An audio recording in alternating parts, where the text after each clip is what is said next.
if you just take all the stuff you like from somebody and copy it, all you are is a worse version of whatever that other person is.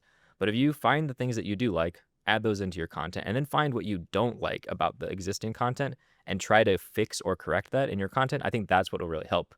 And also just focus on consistently building out content. If I go back and watch my old videos, it's really painful to watch, but you just need to get those reps in, because by the time you've made 20, 30, 40 videos, your next videos are actually going to be really good. And those are going to be the ones that most likely propel you to have a successful channel.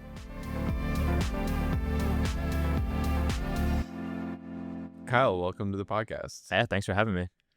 So it's an interview style podcast. I'll just be asking a bunch of stuff about your career. But first, are there any skills that you have that people might not know about? Yeah, I mean, I wouldn't necessarily call it a good skill of mine, but I do like to play guitar a lot. I like to practice. I originally bought my guitar about 4 or 5 months before I started my YouTube channel, and I was like, I'm going to learn to play guitar. And then I started the YouTube channel, and I was like, I don't really have time to do both of these. So the guitar collected dust for probably 3 years before I finally got to the point where I was like, okay, I can quit my full-time job, work on YouTube. And I was like, okay, now I can finally start taking guitar lessons. So I've been doing guitar lessons for about maybe 3 years now, taking them once or every other week or so. So that is probably my one skill, but I'm still not very good. At least I wouldn't consider myself very good at it. Nice. What type of songs do you? So I mostly play metal music because I enjoy listening to metal. So my wife absolutely hates it because she's mostly into like Taylor Swift and John Mayer. So it's very far out of her comfort zone, but she puts up with it. So that's nice. All right, now a hot take question, or potentially, I guess, but are there any frameworks or tools you think are overhyped right now?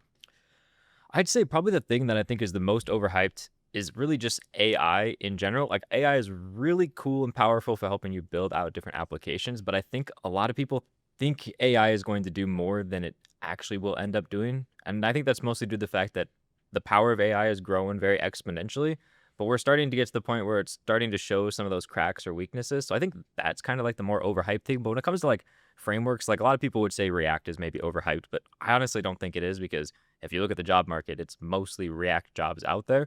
So I don't really think that React's overhyped. It's just really popular because a lot of jobs are asking for it. Makes sense. And then your career, let's dive in.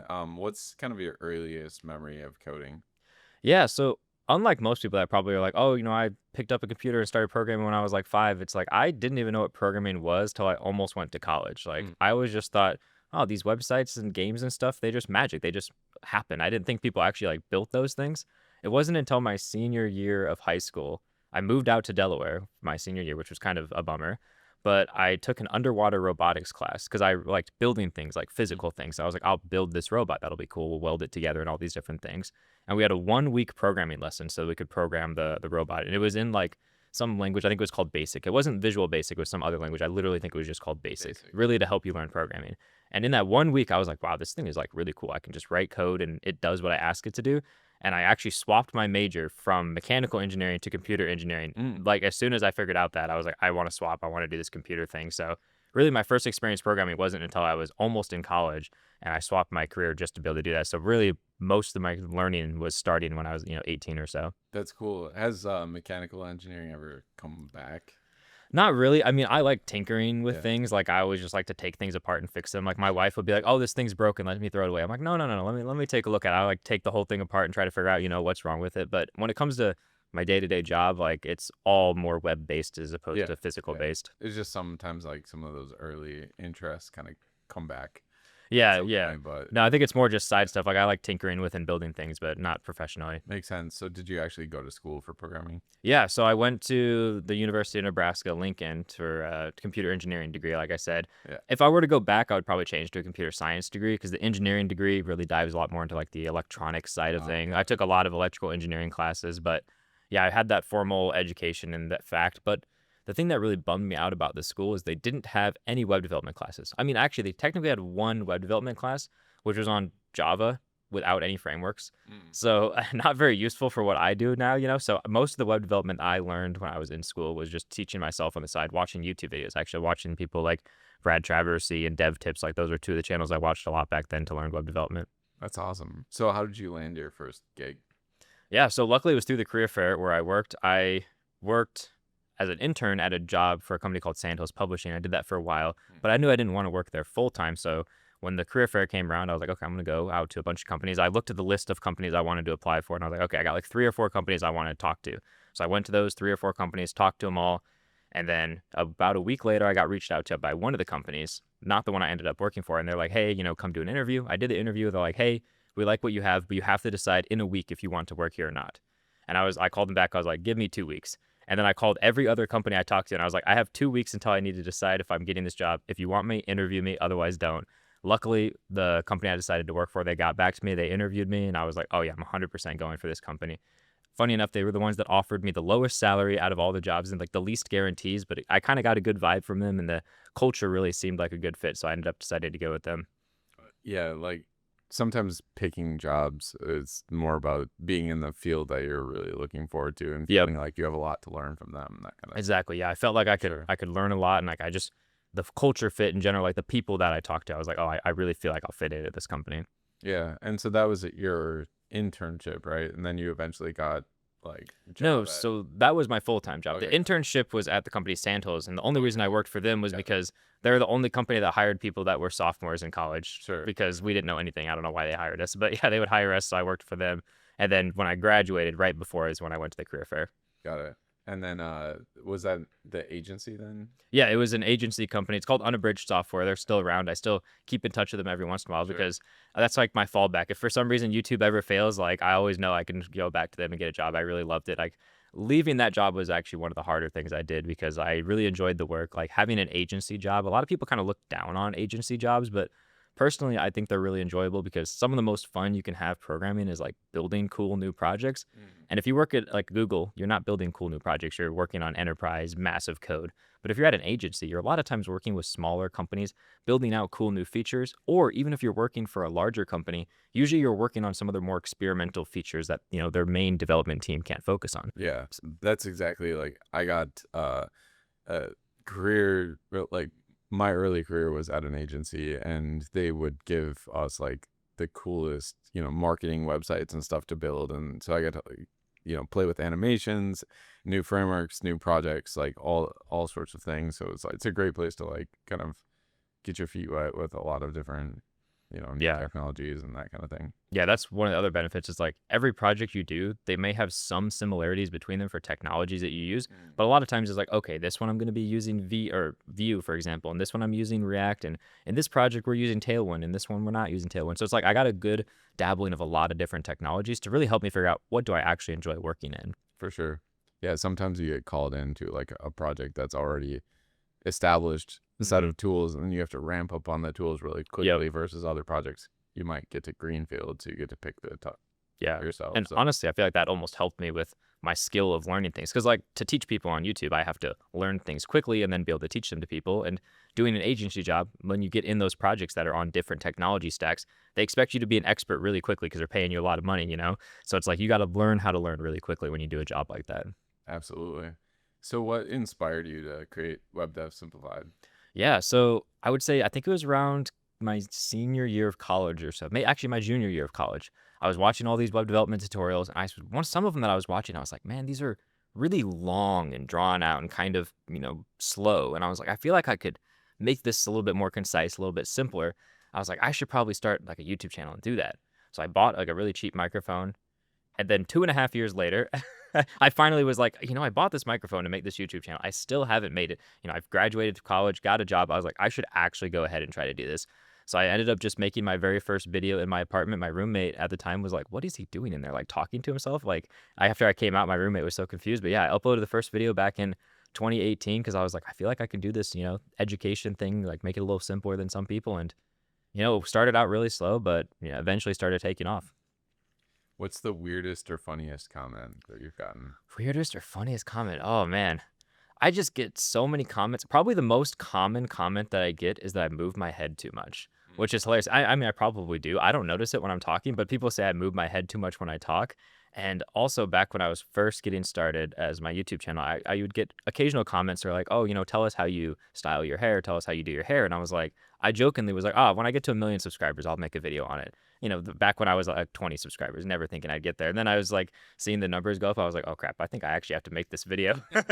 So when I hit that million, I had ended up making that video. So that's probably like the funniest kind of like arc across my entire YouTube experience. Is how to do your hair. Yeah, how to do the hair. Yep. That makes sense.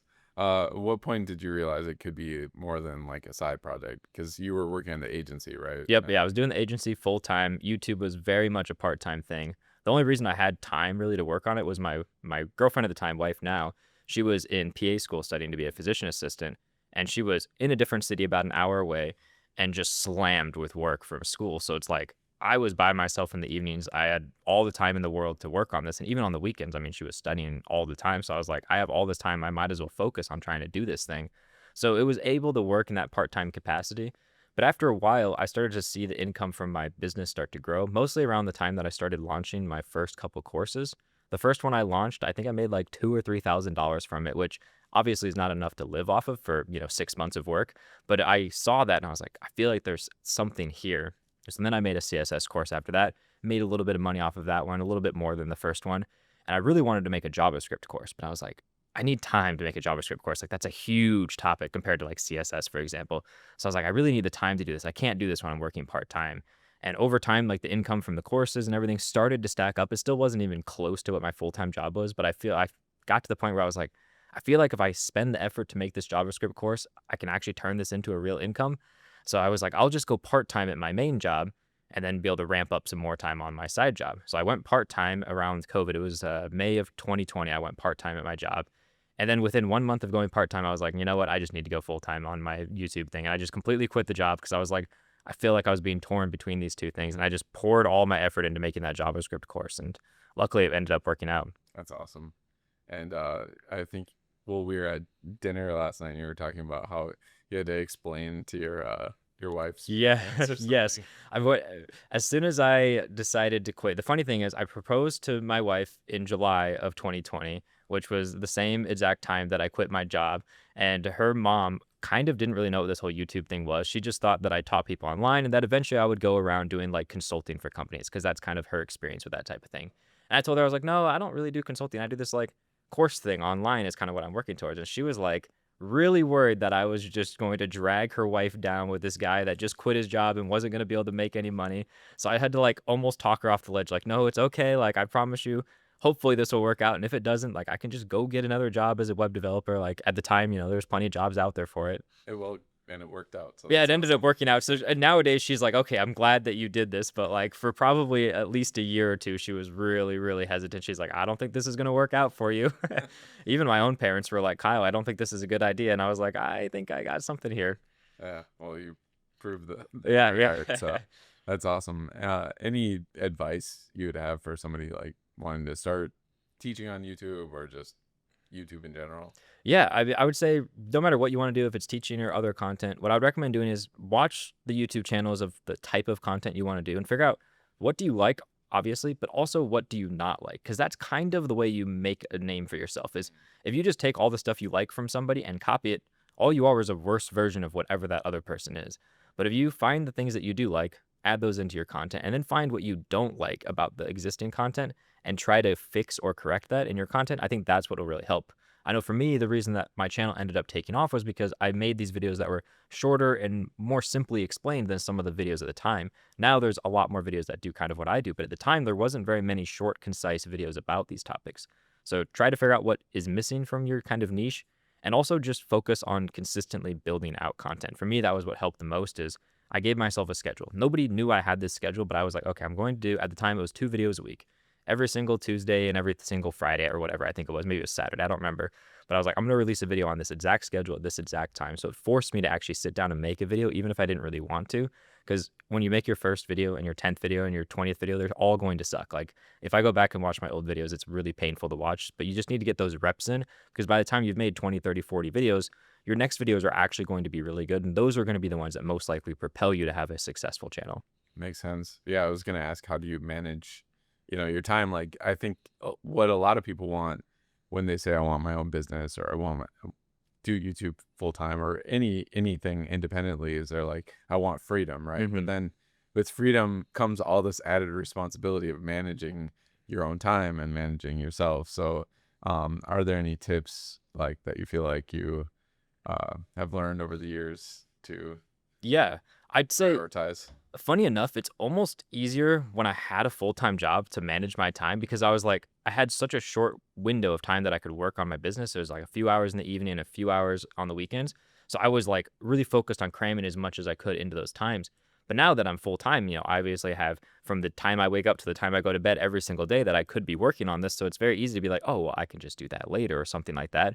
So I think the most important thing that's helped me was just giving myself somewhat of a schedule. I don't have like a strict schedule, but like I wake up at the same time every day. I start work around the same time every single day. And I usually try to end work around the same time every day. So at least I have like a set almost working hours. Obviously it'll change. Like some days I have like a doctor's appointment or something I'll schedule in the middle and I can work around that. So I have that freedom, but I try to give myself at least a rough schedule of when I'm going to be working because that way if I'm like, oh, I want to slack off and do something else, I'm like, no, this is the time I put aside to actually work on my business, and if I just spend all this time slacking off, then I'll be missing out on something else, like hanging out with my wife or something after she gets off of work.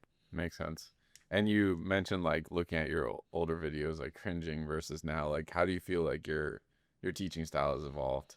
Yeah, I don't know if my style has evolved too much. It's just more the confidence in front of the camera. Like the first few videos I had, like when you just are looking at a camera and talking to it, it feels really weird. And you talk a lot quieter and you kind of talk more reserved and it just comes across as like kind of a nervous feeling to the camera. I wasn't nervous when I was making them, but it comes across that way. Now I'm much more confident in front of the camera. I mean, I've recorded hundreds, maybe even thousands of videos at this point, so it's much more natural feeling to me. So that has helped. And also just my ability to explain things has come out much better. When I made my first videos, it would take me many, many, many takes to get, something that sounded decent. But now I can do that in much fewer takes, especially when it's a more of a technical content that I actually have pretty good experience with. I can usually just kind of talk off the top of my head about that. But before I would have to take like notes on like, okay, here's what I talk about here, here's what I talk about here. So just having that experience has helped me speed up the process because now I can pretty much just say what I want off the top of my head instead of having to like script things out. Makes sense. I know it's your job, so you continue teaching for that reason. But um, I think like to keep the passion up, like how do you like think about it when you're continuing to teach? Like why do you continue to teach? Yeah, I mean, I've always loved teaching. Like even when I was in school, like my friends would come to me when they needed help with something because I was good at explaining things and I enjoyed explaining things. It didn't matter what it was, if it was history, math, chemistry, whatever. Like I would enjoy explaining that process, which is part of the reason I wanted to like teach on YouTube because I was like, I enjoy this whole teaching thing. The thing that really keeps me like invigorated and wanting to keep going though is first of all just like seeing all the nice comments and emails of people that are like, hey, you really helped me figure out this particular thing. Like that's really encouraging. But I also just really enjoy learning new things. So like I get to learn new things. And then one of the best ways, in my opinion, to learn is by teaching to other people. So by me making videos teaching a piece of content, it forces me to like really learn something. So since I want to learn something, it also means that teaching it is kind of the best way to do that. Like YouTube has kind of like I feel like evolved, especially recently, to like more like I don't know, news or like hot takes. If like Yeah. and you've stuck to education, so like I don't know. Could you talk on that? Like, Yeah. I mean, if it's a purely business perspective, it's not a good idea to do what I'm doing because if I look at my channel back in like 2022 versus what it's at now, it's like the views are way down now compared to what they were before because a lot of people are, like you said, they're kind of more looking for that reactionary news style content. And if I do make something that's more like breaking news, like brand new feature came out, or here's a hot take about something, those videos do really well. But I don't enjoy making those videos as much because when I go on YouTube and I want to learn something, like I want to find an educational video. I don't want to find a video of someone like giving me their opinion on something that's a hot take, like maybe sometimes I want that, but usually I want that education. So I'm kind of trying to make the videos as like, what would I want if I was looking to learn something? That's kind of what I try to make the video as. That's why a lot of my videos tend to be a faster paced style video because that's what I enjoy when I'm looking for videos. So I really try to just think, what do I want in a video? And then I end up making that. And I also much more enjoy making technical programming content than I do making like reactionary, opinionated content. It's just more enjoyable for me. I obviously running a education company feel the same way, but I understand like I think programming in general has just evolved. There's just so many more people, Yeah. in it. So yeah, and then obviously like um things are changing all the time, so people want to feel like they're on top of those changes. But hmm um, I, on that note, like, how do you feel like AI is gonna affect the way people learn.